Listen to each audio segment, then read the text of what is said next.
کل رات ایک ایسا واقعہ ہوا جس نے زندگی کے کئی پہلوؤں کو چھو لیا۔ قریب شام کے 7 بجے ہوں گے۔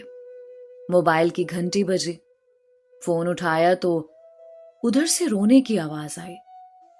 میں نے چپ کرایا اور پوچھا کہ بھابھی جی آخر ہوا کیا ہے؟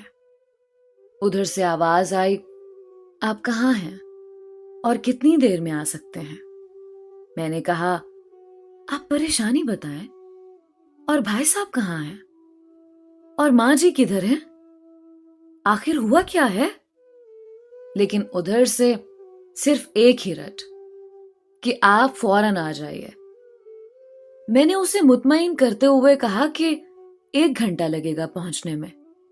جیسے تیسے گھبراہٹ میں پہنچا، دیکھا کہ بھائی صاحب جو ہمارے جج دوست ہیں سامنے بیٹھے ہوئے ہیں، بھابھی جی رونا چیخنا کر رہی ہیں، 12 سال کا بیٹا بھی پریشان ہے اور 9 سال کی بیٹی بھی کچھ کہہ نہیں پا رہی۔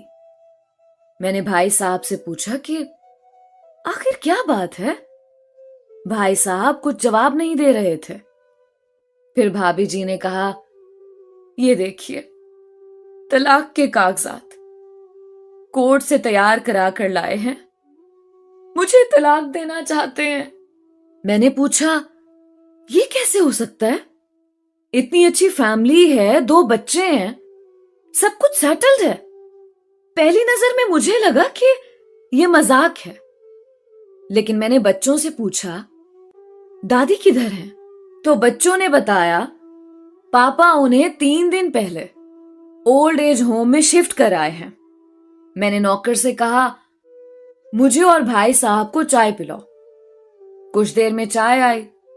بھائی صاحب کو میں نے بہت کوشش کی چائے پلانے کی، مگر انہوں نے نہیں پی، اور کچھ ہی دیر میں وہ معصوم بچے کی طرح پھوٹ پھوٹ کر رونے لگے اور بولے میں نے 3 دنوں سے کچھ بھی نہیں کھایا ہے۔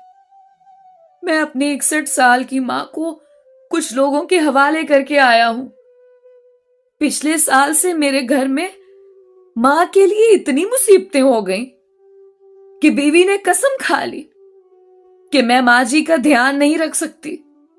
نہ تو یہ ان سے بات کرتی تھی اور نہ میرے بچے ان سے بات کرتے تھے۔